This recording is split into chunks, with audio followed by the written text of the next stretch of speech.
Well, hello, friends of Bill W. and other friends. You have landed on Sober Speak.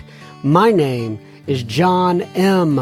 I am an alcoholic. We are glad you are all here, especially newcomers. Newcomers, that is, both to recovery and newcomers to this podcast. Sober Speak is a podcast about recovery centered around the 12 steps of Alcoholics Anonymous. My job here on Sober Speak is simple. My job is to provide a platform for the amazing stories of recovery all around us. Like, for example, you're about to hear Mr. Bob L. today, sitting right across from me here. Consider Sober Speak, if you will, your meeting between meetings. Keep in mind, we welcome all your comments, and you can contact us in a couple of different ways. You can go to SoberSpeak.com. By the way, when you go to SoberSpeak.com, you will see all the back episodes. But if you want to send us a message, you can do it in one or two ways. You can either click on the Contact Us tab and send an email to feedback@soberspeak.com, or there's an icon on that page, Contact Us tab, a microphone icon, and you can actually click on that and leave us a voice message. We'd love to hear from you. Please remember, we do not speak for AA or any 12-step community. We represent only ourselves. We are here to share our experience, strength, and hope with those who wish to come along for the ride. Take what you want, leave the rest at the curb. This episode with Mr. Bob L. is brought to you by Mr. AJ. AJ went to our website, SoberSpeak.com, clicked on the Donate tab, and made a contribution. Thank you, AJ, for your generous contribution. AJ, this episode is for you. Just in case you didn't catch our last episode, it was with Mr. Dave E., and Dave E.'s episode is entitled Man Plans and God Laughs. I think I have that right. I could be slightly off, but it was absolutely an incredible episode. Go back and listen to that one if you didn't have a chance to. Just a couple of program notes here. I have entered into the world of Twitter. I should say Sober Speak as a whole. Our handle, if you'd like to follow us there, is at @sober_speak. And for those of you who would like to listen to us on YouTube, keep in mind we are available there. A lot of people don't like to go download players, and you can follow us on YouTube. We will also have listener feedback at the end of this episode, but that's enough of that. Let's dive into this episode with Mr. Bob L. And this is kind of a special one for me. Say hello, Bob. Hello, Bob. This is a special one for me in that the man sitting across from me right now, I have known for my entire sobriety. And I don't think I've ever actually said it on the program, but my sobriety date is May 29th of 1989. And I met this man. He is my sponsor. He continues to be my sponsor today. I tell him that he's my temporary sponsor. I said that the other day. He said, you better adopt me as your full-time sponsor before I die, John, right? So Bob, when I came in, he had what I wanted. He had 11 cars. He had 11 houses and a Corvette. And a beautiful wife, everything that I wanted. And we'll get into some of that as we go through the podcast here. But let's go ahead and let Bob read something now that he brought in. And this is from the Big Book of Alcoholics Anonymous. By the way, Bob, before you get started, why don't you identify yourself and your sobriety date so the listeners are aware of that? Well, thanks, John. Thanks for having me here. I'm Bob. I'm alcoholic. I've been sober since September 1984 by the grace of God. And, I got to do my disclaimer here, John. Mm-hmm. By no means do I represent Alcoholics Anonymous or any other 12-step program, just as your podcast. So it was hard to choose what I'd like to read, but I found this reading from page 45 in the Big Book. lack of power. That was our dilemma. We had to find a power by which we could live, and it had to be a power greater than ourselves, obviously. But when and how were we to find this power? Well, that's exactly what this book is about. Its main objective is to enable you to find a power greater than yourself, which will solve your problem. That means we've written a book which we believe to be spiritual as well as moral. Okay, well, that's an incredible reading there. So let's dive into that a little bit. First of all, out of everything that you could have read, you picked that one. What stands out to you regarding that reading? Well, John, I'll tell you how I've picked this reading. It's on the wall at the friendship group. They have a big sign with this reading on there. And you think after 34 years of hanging around, I'd noticed everything. But about a year ago, I noticed that. And I thought, I'm going to that page and look at that reading. And what stood out is that it tells us exactly why they wrote the big book. They didn't say, we're writing a book here to show you how not to drink. They say, we wrote a book here to show you how to find a power greater than yourself. And that's the part that stood out to me. And I thought, oh, I like that. Right. When you've been around as long as I have and you're as old as I am, John, you continually realize you're not as smart as you thought you were. Oh, you're not that old, and you act very young, by the way. So, Thank you. Okay, so let's go back to the beginning for just a second. I mean, obviously, we want to get up to where you recovered and you got into Alcoholics Anonymous and such, but you and I have, I wouldn't say exact backgrounds, but we have some similarities, right? We both grew up in with a tumultuous type of childhood. So why don't you share with the audience whatever you want to share with about your upbringing? And gosh, I guess I would tell you that I've been in Dallas, Texas all my life, and that I grew up with heavy drinkers. I guess you might call them alcoholics, but they never called themselves that. So around my house, you never knew when you came in the door if you were going to get a hug or a lamp was going to be tossed across the room. So a lot of adrenaline in that household, and I'm not complaining about it, but that's just the way it was. In our house, in the kitchen, there was always a gallon, not a fifth, but a gallon of Old Crow whiskey and some glasses, and beer in the icebox. And that's the way it was. I grew up in southeast Dallas, and it was a little town when we first moved there called Pleasant Mound, Texas. Had about 800 people. So remember, we're back in the 40s when we moved there, late 40s, and growing up in the 50s. So it's a long time ago. Most of you listening to this weren't even born then.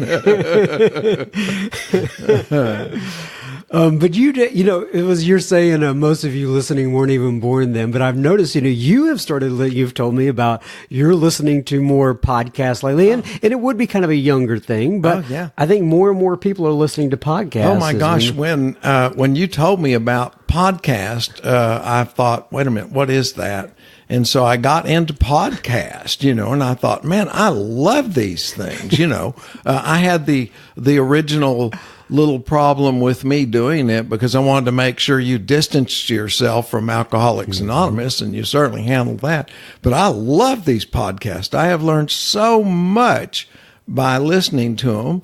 And then I got into some podcast. I'm a long distance walker. I walk 4 to 5 miles every day at a good clip. That's how I keep this muscle body. You see, they can't see us. They don't know. Yeah. So how you're stealth. Yeah. Right? So I listen to podcasts now, and I got into some original Bill Wilson tapes, or I call them tapes, podcasts that I wouldn't have. So yeah, I love them, man. That's great. You Yep. can teach and I'm not calling you an old dog, but Yeah. you can teach an old dog new tricks Heck sometimes. yeah, like I say, I continue to realize I'm not as smart as I thought I was, you know? We all have to continue to grow, don't we? Yeah. All right, so that was kind of I guess, a thumbnail sketch of your childhood. By the way, did you ever dip into that gallon of Old Crow? No, I didn't drink when I was in high school at all, John. Now, my grandfather, would call us into his office, which there were 6 of us, by the way. He would call us into his office, which was really just an old shed in the backyard, and we'd all have a drink. And he would pour out bourbon, and he'd pour us a shot glass full of it. And it's kind of interesting to note that the rest of the kids, he'd say, "Here, have a shot with me." He was alcoholic too. And everybody would down their shot, and most everybody spit it out except me. I swallowed the whole thing and put my glass back up there. So I liked alcohol right away, but I didn't drink in high school because I didn't hang around with the kids that did. But more important than that, I didn't want to be like my parents, man. I did not want to be. I could see the damage that alcohol did in our house right away. I saw a nice, loving, caring home without alcohol. And when everybody started drinking, it turned into arguments and fights and Lampshades being thrown. Lampshades being thrown and lamps and arguments. So, and I didn't want to live like that. So I didn't drink in high school. Gotcha. So I know, by the way, I want to thank you for your service to our country. Well, thank you. And I realized that you went into the service at some point after you graduated there. I did. So talk about that experience. I did. Quite frankly, my grades were too bad, and I wasn't smart enough to, be off to college. But more important than that, in 1963, we had to draft. Now, if you don't know what the draft is, you didn't have a choice. A little history lesson. You for were the going to get youngsters. drafted, whether you wanted to go into the service or not. If your number came up, they drafted you. So, And it was random, right? it The was way the random, yeah. But as the Vietnam War escalated, the randomness got less. So I knew I was going to get drafted. So I had no intention of being in the military. But I graduated from high school at 17. So at 17 years old, I went off to the Navy. Wow. And joined the Navy. And how long were you in the Navy? I was in the Navy almost 4 years. Okay. Believe me, not any longer than I had to be.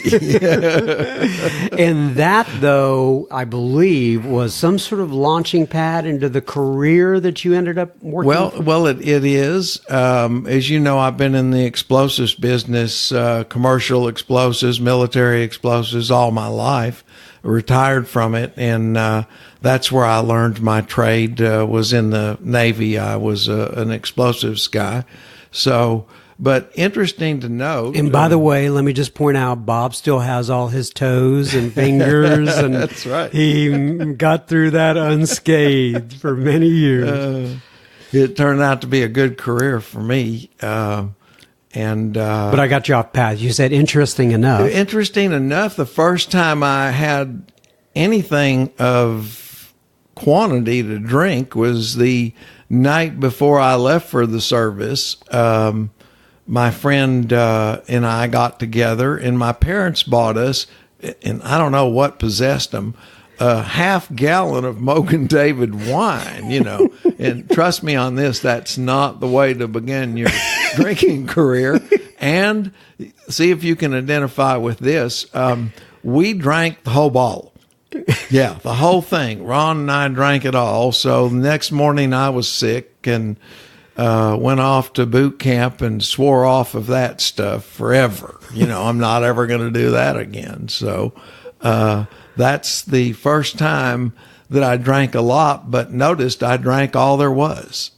If there had been 2 gallons, I'd have probably Right. drank that too, So that's the way it was. All right. So you get through the service then and talk a little bit about your career. Yeah, well, I didn't drink much in the service. I started drinking. Really? I like to, when we were on shore, I like to drink beer and shoot pool with the guys, man, and I had a good time doing that. And, I didn't get drunk every time I drank. Then I had some control of it, but it began that process of getting alcohol in my system. And I slowly started drinking more and more, and when I got out of the service and came home, I expected for everybody to bow down to the hero and all, and it just wasn't that way. During Vietnam, it was questionable whether we were there or not. So it wasn't like it was now when we were welcomed home as heroes. It should be. Yeah, it was just kind of like we were whatever, but it just wasn't. What wasn't. We're talking 55 years ago, so it doesn't matter today, but we're talking about when did you start drinking. And when I got home, I started going to bars, and like I said, I like to drink beer and shoot pool. And the worst kind of bar that's where I like to do my drinking. I like to drink with blue-collared people, and those are the kind of places I drank in. I mean, I drank over on Samuel Boulevard in the places that were rough places, and that's who I like to hang out with. The low denominator. That's right. And I was every bit of 21 years old, not quite, when I got out of the service. So still young, had no idea what I wanted to do. And really didn't care, really didn't want to work, so that was that. That was that. All right. So then at some point, and I know part of the story, I don't know all of the story here, but I know you met a lovely young lady, and you ended up getting married. What age was that? I did. I finally decided to get married. I met a lady, and I was 24 years old, and she was 31, older than me, which was a good thing. And I stayed married to that lady for 37 years through, once again, the grace of God. She should have left me, didn't. So she was there through all your escapades. That's right. Yeah. And John, if you've talked to me before, I call myself a high bottom drunk. I started drinking as my business career progressed. The drinking became more and more. I like to have a good time. I hear people now say all the time, I like to change my feelings when I drink. Either I was too insensitive to know that, or just never realized what I was doing. But I like to have a good time. Man. Right. I drank because I like to have a good time. When it was all over, I thought, well, I guess that's ended. Right. Let's loosen up a little here. Yeah, that's the way it was. So the first good job I ever got was selling refrigerated dough products. Those are canned biscuits, by the way. The store's brand. And they gave me a company car and an expense account, right? And sent me to East Texas and said, sell these biscuits to the grocery store chains, and I thought, oh my gosh. And they said, you're going to have to do a lot of entertaining and you'll be out late, can you do that? And I thought, oh my gosh, I'm heaven is here now, I'm getting paid for this. Yeah. And oh my gosh, was I good at that? I mean, I was a natural, I was just a natural salesman like you are. It's what I was born to be, so, I had a ball, but I started drinking more and more, but I wasn't drinking alcoholically yet, I could still control it. So, as that career progressed, okay, I got promoted. I went to Atlanta, Georgia. I was what you call a division manager then with that company, large company. And I had people answering to me. And at that point, with my ego, I thought, I'm God's gift to business. I have arrived.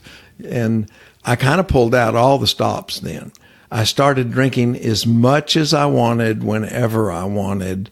At this time, I was about 29, 30 years old, just a punk, and I started drinking more and more and more. And that's when I crossed over the line. I think the big book tells us there's a point where we cross from normal drinking, if there is normal drinking, into alcoholic drinking. And that's when I crossed that line. Having a great time, though. Right. So you crossed the line. Mm-hmm. And then, so what tipped the scales? What brought you into AA? Well, I ended up in the explosives business a couple years after. The company I worked for then fired me. It was the only time I've ever been fired in my life, but they fired me. I mean, I was just drinking most of the time under the guise of entertaining people, and I was entertaining people, and office politics, blah, blah. And anyway, they fired me. And so I knew a man that was in the explosives business at that time, commercial explosives, and I was helping him with some stuff, and he asked me where I learned about explosives, and I said, in the Navy, man, and he said, gosh, we need people. And I said, well, I'll talk to you. And that was 40 years ago. And as you know, I spent 25 years with the same company, and eventually got up to where I was running several companies, and the drinking continued. Okay. I have been in the explosives business for approximately 5 years, and doing well. I think I was manager of technical services or something at the time. And one night I was, had about a fifth of gin to drink, and was at my secretary and her husband's house, drunker than a skunk.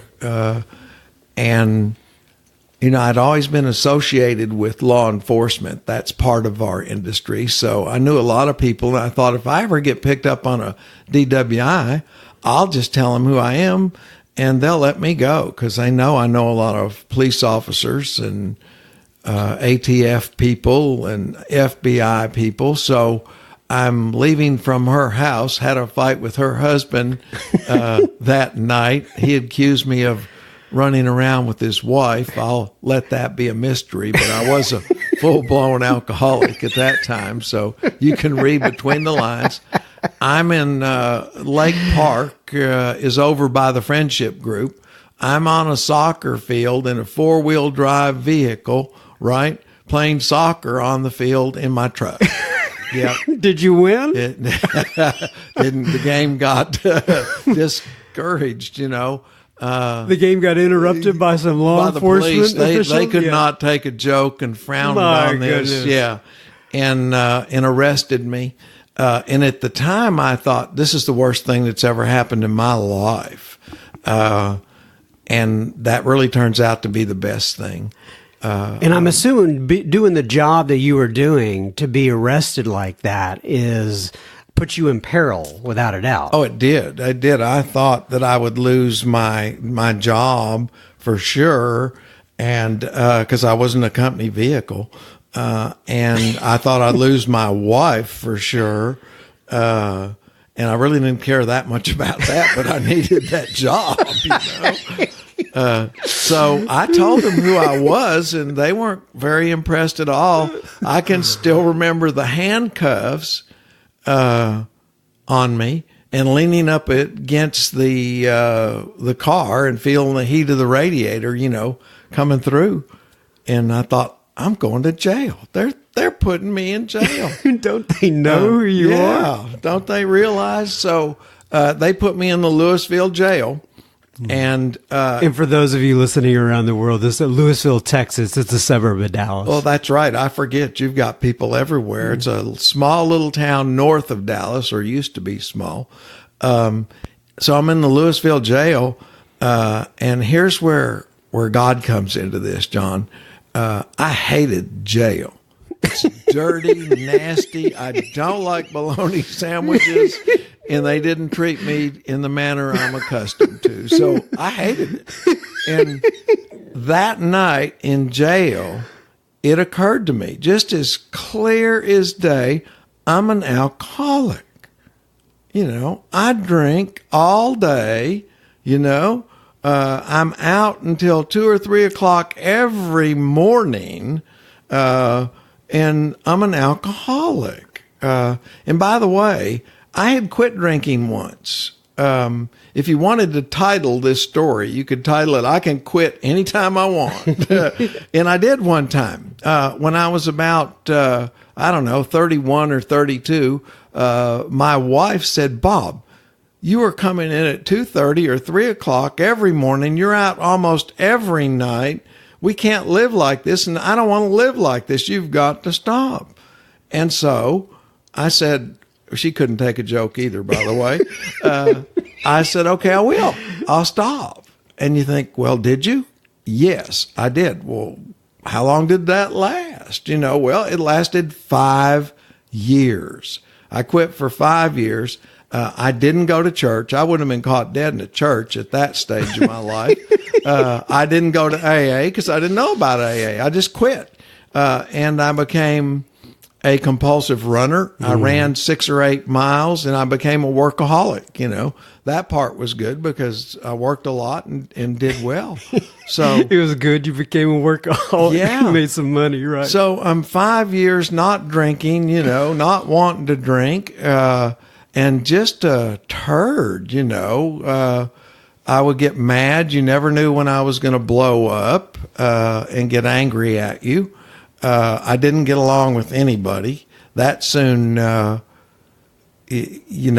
changed, but it was just miserable. So one night I was in Vail, Colorado, and with the family, and they said, hey, why don't you have a drink, Bob? You hadn't had a drink in years. Why don't you have a beer? They're probably just tired of dealing with me. So I did. I got a beer at Safeway. My sister still has the bottle. It was a fancy big bottle of beer, and I drank that. But I guess the part I want you to know is this, man. Here's that physical symptom.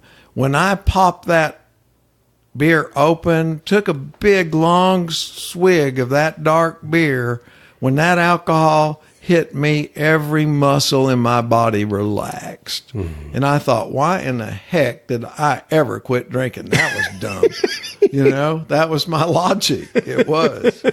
So it wasn't long after that I was back out there again, back out till the 2, 3 o'clock in the morning nights and drinking on the road and just doing a lot of stuff that, I shouldn't have been doing at the time. So that's the way it was. All right. That's a good time for a pause here. I'm going to do a little announcement. We'll be continuing our conversation with Mr. Bob L. in a moment. Just a reminder, you're listening to Sober Speak. You can find us at www.soberspeak.com. You can also find the donate button on our website, which you can use if and only if the Spirit moves you. Please keep in mind, this is a podcast funded by you, the listener. Sober Speak is a self-supporting organization through our own contributions. We are not allied with any sect, denomination, politics, organization, or institution. We do not wish to engage in any controversy, neither endorse nor oppose any causes. Okay, now back to Mr. Bob L. All right, so let's go back to the piece where you got arrested. You're in jail. Yes, we left me in jail eating bologna sandwiches. Yes. You didn't particularly care didn't for like that? it. You didn't I like realized that night that I was an alcoholic. Mimi, that was my wife, bailed me out, and she was really mad. She said, if you don't quit drinking, I'm leaving.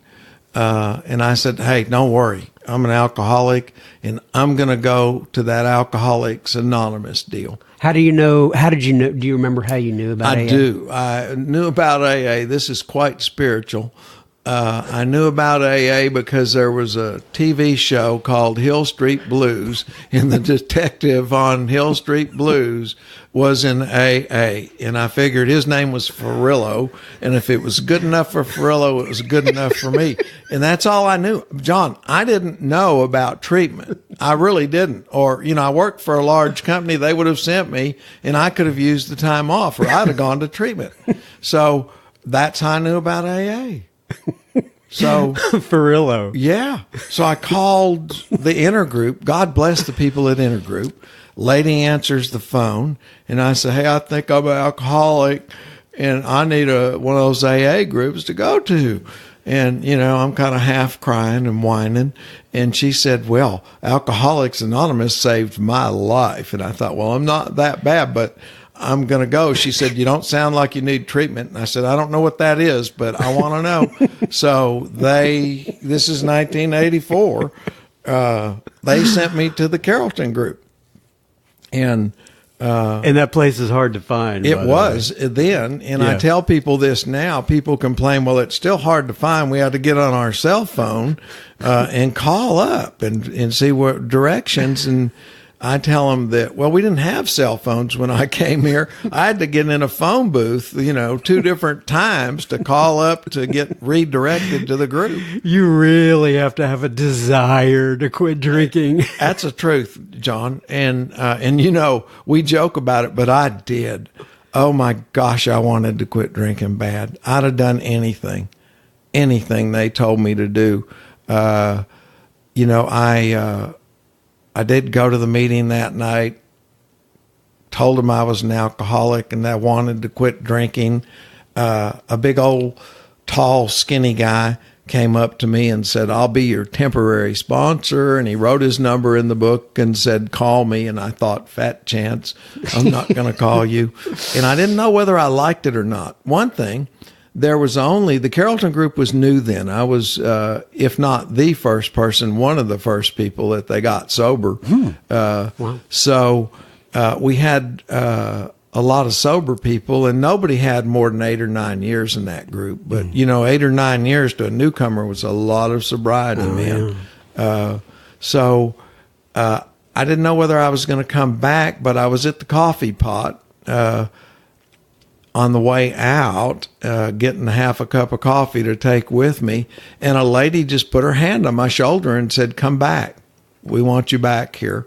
And that's all it took. So, do you remember who that lady was? No, I really don't. We'd only had one lady or 2 ladies. But I really don't remember. I was too foggy headed at that point. But I got that sponsor, and he told me, was that Mr. Jerry? Is that right? Jerry C. was a sponsor. I think he's one of the founders of the Friendship Group, if I'm not. I haven't seen Jerry in years. He's still sober. So I just kept going to meetings. They said go to 90 meetings in 90 days. I probably did more than that. I traveled. So like yourself, I've been to meetings all over this country by the grace of God. There's meetings everywhere, and I went. So, and I did start working the steps immediately. And eventually, I started calling him, and I became part of that Carrollton group. And one of the things Jerry told me that got me started right away is he told me, now, son, if you're going to stay sober, you're going to have to get on your knees and ask God to not let you drink. And I said, fella, I got a problem with that. I don't really believe in God much. I'm agnostic at best. Yeah, that's a conflict, right? That's there. right. Yeah, there's a conflict here. So he said, I'll tell you what, will you go home and get on your knees and pray that you can believe in God? And John, if he'd have told me to go on the freeway with a yellow T-shirt and sell Bibles, I'd have done that. I wanted to get sober, man. More than that, I wanted to change that stinky life I had. Gosh. Anyway, so I go home that night. I get on my knees by the bed. I take the bedspread and cover myself up so my wife doesn't see me praying, But I asked God sincerely, the God I didn't believe in, that's how bad off I was, can I believe? I want to believe. I want to believe. And today I know what I did is I opened up the door. And I just opened up that door that's referred to in the big book a little bit. And the rest came for me of an educational variety as I grew in the steps and in the program, my God grew. And eventually I remember I was leading a Bible study. Now there's a miracle. And I thought, you have come from a non-believer to this, Bob. This is what the program has done for you. And you know me, John. I've told you, getting sober for me was a piece of cake. That's the easy part. I have never really considered having a drink seriously since I walked in the doors of Alcoholics Anonymous. But changing my life, oh my gosh, that was difficult. That was difficult. I had the morals of a sewer rat, and anything that felt good I did, and I just didn't really know how to live life. So, I come to Alcoholics Anonymous to stay sober. I never forget that, to not take a drink. But along the way, I learned how to live life and found a God of my understanding. So you've got me thinking about meeting a sewer rat now and how that conversation may go. All right, so I want to make sure that we cover your relationship with your first wife, Mimi, who you've already referenced, because I know that was a 37-year marriage. And why don't you explain, just talk about that story a little bit, and then how Alcoholics Anonymous helped you through that situation. I would like to talk about that, John. Thank you for asking about that. So I'm married. I'd been married probably about, 16 years when I came into the program. And she was glad that I came into the program.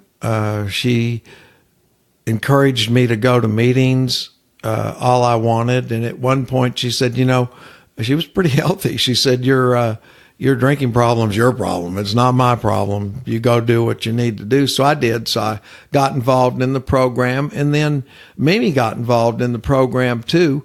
On Friday nights, we had a family after meeting, kind of like the one at another group in town where the Al-Anons come and the AAs come, and she got involved in that.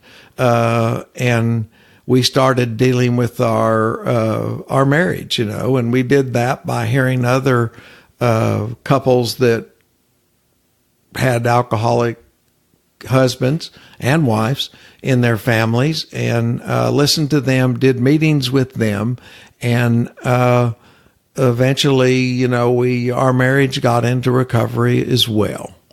And she went to Al-Anon. And I went to AA, and that worked for us. As you know, when I was 20 years sober, and we had been married 37 years, and I thought, gosh, life is good, man. This is really, I am loving life. We had all the money we needed. We were traveling all over the world, and I thought, this is what it's all about. Mimi came down with cancer, and we fought that for 5 years. And then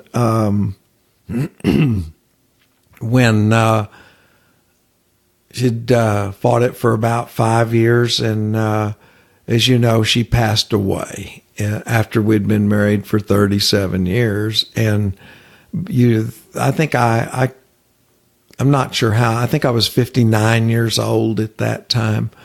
And I thought, oh my gosh, man, life is over for me. I can remember telling my sponsor, Jack, at the time, Jack, life is over for me. And he said one thing that I haven't forgotten. He said, Bob, your life is not over by any means, and I want to hear all the details. But it was really a low point in my life. I had never really grieved before, and I didn't know how to do it. I mean, I would find myself just sobbing uncontrollably. And I thought, there's something wrong with me, man. Something serious wrong with me. So one of my neighbors made me go to a grief seminar. And by the way, I had been going to meetings all of this time. All those years I had been going to meetings.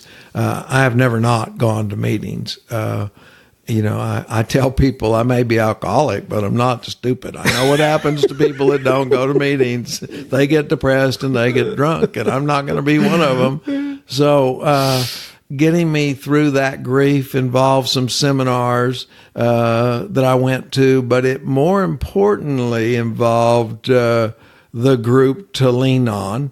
Going to meetings. I used to pray that someone I sponsored would call me with a problem, so I could take my mind off of my own problems. I got good advice.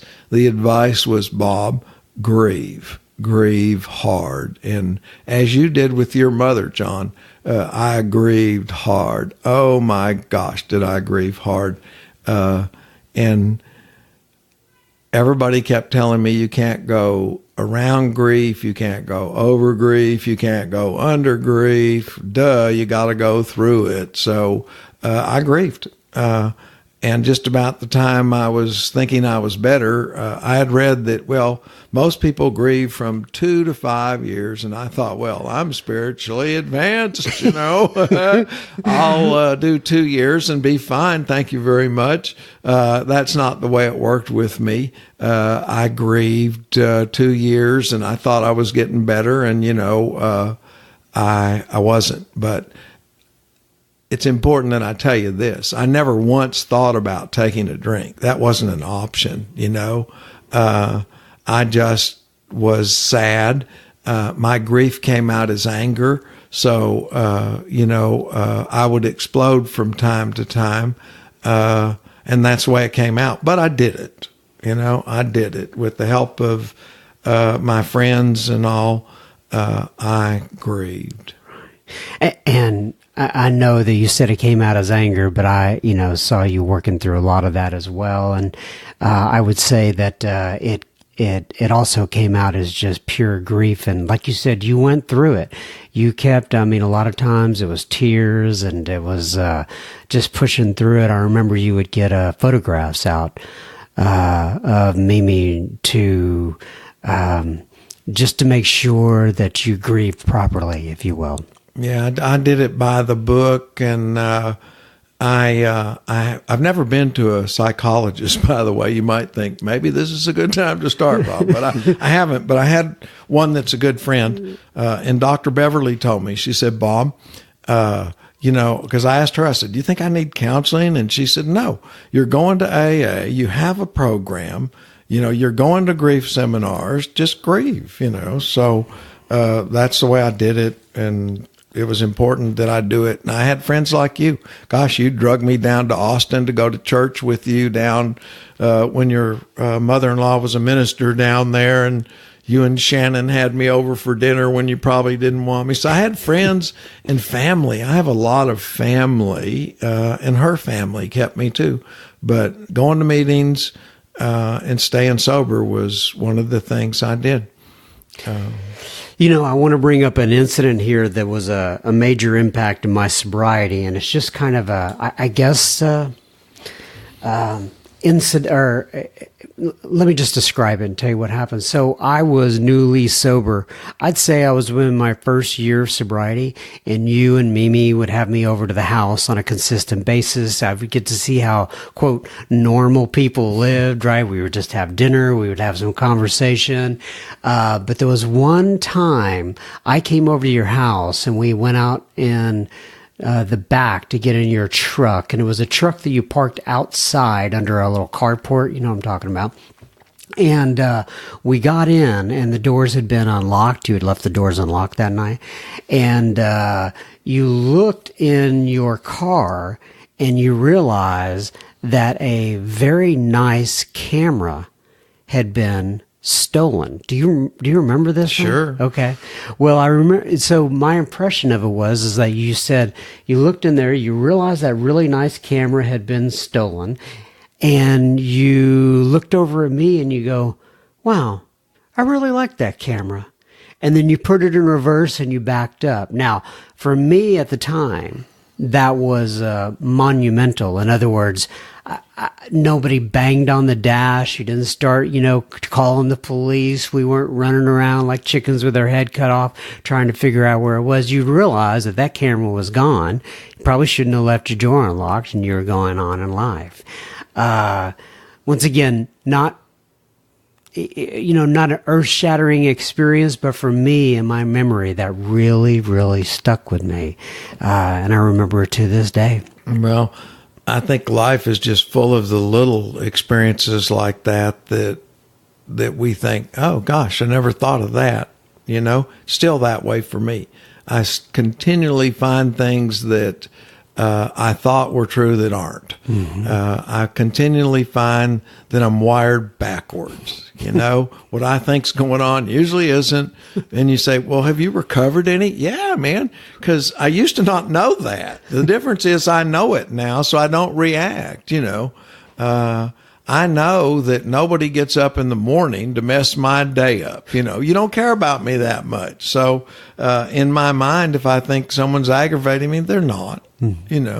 Particularly when you've been around as long as I have and you have the kind of friends I have. I learned that my friends would never do anything to intentionally hurt my feelings. They just wouldn't, but I'm wired backwards. Yep. All right. So we talked about Mimi and everything with that death and such. But I also want to kind of go forward. I know more about your family life. In other words, I know that you now have another beautiful wife. I and do. So how you got that lucky, I'm not sure. I did. I love to tell this story. I lived by myself in that big house I live in for 7 years. One, because I kind of liked it, and two, to prove that I could live by myself. I mean, I had not lived by myself since I was 24 years old. So I spent 7 years there by myself and swore I'd never get married. That was my mantra. I'm having too much fun. I had a Mercedes convertible I was riding around when I was having a ball. And then a lady that I knew in high school and that I got reacquainted with through a reunion type thing from a church, called me and said, hey, I work at a private school and I'm chaperoning a basketball game, and would you like to chaperone that basketball game with me and dance afterwards? And I said, yeah, that'd be great. So we went there, and just got to tell you, John, when I picked her up at her house that night, she had on this black dress, right?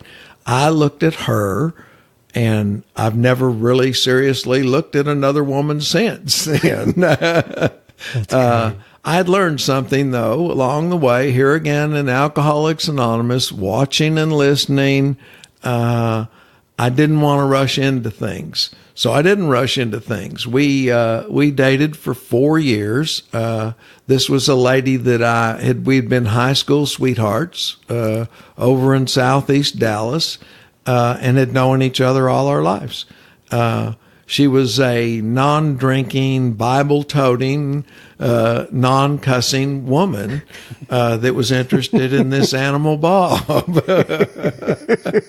And 7 years ago, we got married. And since we've been married, it's just been wonderful. It really has. She has 2 daughters, so I have grandchildren now, and my family likes her. And also, one of the things that I told her when I met her early on was that I was an alcoholic. And she said, "Do you still drink?" And I said, no, I hadn't drank in, I think it was 30 years. Then I lost track of that. No, less than that. Anyway, I said, but I got to tell you this. Alcoholics Anonymous is the most important thing in my life, bar none. And there'll be times when I'll sacrifice time with you for Alcoholics Anonymous, because if I don't go there, I'll drink again. I watch people do it. And if I drink again, my life's over. Right. So she knew that right up front. So now, after we'd been married for, 5 years, she started going to Al-Anon, not because she was married to me, but because she was beginning to hang around some people that did. By the way, Evelyn doesn't drink.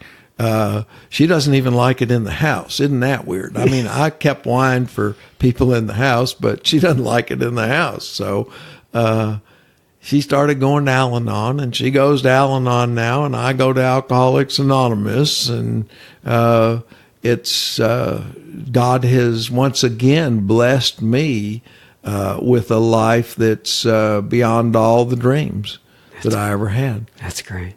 That's great. I want to talk about sponsorship a little bit. In other words, I know that you have, including myself, you sponsored a lot of guys throughout your tenure, if you will, in Alcoholics Anonymous. Tell me what you think is important about it, what you've learned from it.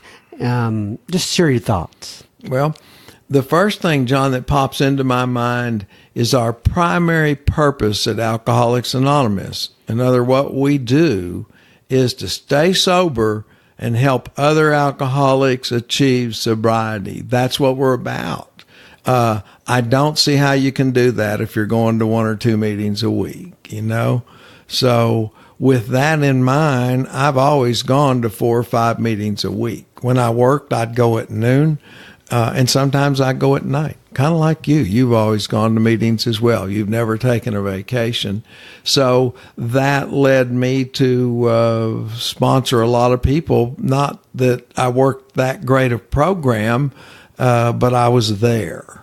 And those are the people that sponsor the most people that, in my reality anyway, you're there. So I've sponsored a lot of people. I've sponsored you for 29 years now. And I think, John, I could use you as an example of what the 12 steps have given us. I mean, I've been at both of your children's birth, one of your marriages, one of your divorces, both of your marriages, one of your divorces. And, you've kind of become the son that I never had. And we've done that through the program, and I have other people that I've sponsored, and you hear this in meetings sometimes and you don't get the impact. The growth of Alcoholics Anonymous will be from the newcomers. It won't be from the old timers like me. We need new people. And we need good sponsors for those new people who steer them towards the steps, and towards recovery, and towards sobriety. So, and I've been in the Carrollton group now for nearly 34 years. I left a little while to start the New Freedom group with some people, but came back. So, it's important that I have a home group for me. If you're listening to this and you do it another way, fine, if that works for you. But the way it works for me is I have a home group. There's a group of men there that I'm responsible to. I am responsible to a group of men. And you say, well, what does that mean? That means that if I'm talking forever, being the old timer in the meeting that is preaching and going on forever, they have my permission to come up to me and say, Bob, why don't you quiet down a little bit? There's nothing that's so important that you have to say that you can't say in 1 or 2 minutes.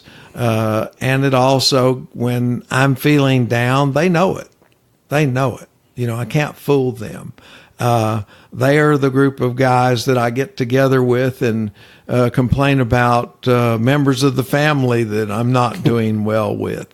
And they say, that's about you, Bob. And I say, I know, but I need to tell you this so I won't go tell them, and they understand that. So, and I have a sponsor. And I don't have to call my sponsor because I see him 3 or 4 times a week, man. And if I have a problem that I don't discuss with one of my friends, I'll go and tell my sponsor about it. We're the same age. He's been sober for like 40 years, so we have a lot in common. And that works for me. It's just the program, right?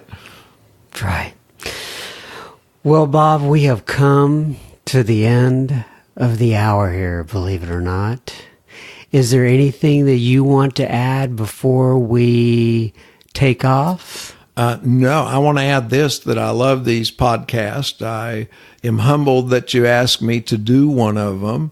And I have not said one cuss word through this entire thing, John. That is a miracle. Yes, that's a miracle. The old Bob would have said, I don't care if it offends you or not. It's the way I speak. But anyway, we've done that. And I thank you for having me here. God bless you, Bob. Thanks for being here. All right, so I'm going to read a couple things from listener feedback here. Says from Shannon C. Shannon C says, I'm really enjoying the podcast, John, with a little exclamation point. I listened to the latest, Chris U, which is episode number 35, and Angry Atheist, that's Jenny from episode number 28, and I'm in the middle of the interview with your wife, whose name happens to also be Shannon C, or happens to be Shannon. She says, love your interview style, my friend. Thank you for the fab podcast. Well, thank you, Shannon C, so much for writing in. We'd love to hear these comments. These emails just make my day, This is a labor of love, and love to hear from you guys. So also says from AJ, writes in, loving the podcast with a little exclamation point. Keep up the great work once again, exclamation point. Dan wrote in and he said, love the Crested Butte episode. I now have another reason to go. That's episode number 32, where myself and Steve G discuss our experience at the mountain of Crested Butte, Colorado, and the Crested Butte conference there. Feel free to listen in on that one. And I had another write-in from Mr. Dave. Dave wrote in, and he said, just listen to David G's episode. By the way, that's episode number 6. We've got a lot of new listeners lately, and sometimes they don't go back into the archives, if you will. And that is episode number 6. The name of that episode is Billy Graham and Ted Nugent. Yes, Billy Graham and Ted Nugent. And this happened actually before I recorded this, like the week before Billy Graham actually passed away. But nonetheless, this is the reason we title it that way is because David G is kind of a mix between Billy Graham and Ted Nugent. You'll have to go back to listen to that. But anyway, he said, just listen to David G's episode, Tears Flowing Down My Eyes, when he talked about his adopted son. I have a 2-year-old son of my own. God bless him. Thanks again. Thank you for writing in, Mr. Dave. We sure do appreciate it. So I'm going to go ahead and wrap us up here with, where's that big book? Oh, here. Once again, AJ, thank you for writing in, for donating on our website. Really appreciate it. Your generosity is appreciated. So we want to hear from you. Tell us what you think. What do you want to hear more of? What do you want to hear less of? We aim to be service. We aim to be of service, all right? Let us know how you can help. If you want to reach out to any of the guests, much like Bob here, let us know what you thought. Make sure you send in an email, feedback@soberspeak.com. I can get that over to Bob. We welcome your thoughts and feedback. And now, page 164 from the Big Book to close us out. It says, these are the last two paragraphs. Abandon yourself to God as you understand God. Admit your faults to Him and to your fellows. Clear away the wreckage of your past. Give freely of what you find and join us. We shall be with you in the fellowship of the Spirit, and you will surely meet some of us as you trudge the road of happy destiny. May God bless you and keep you until then. Once again, Mr. Bob L., thank you for stopping by the, quote, studios of SoberSpeak. Thank you, John. Bye-bye.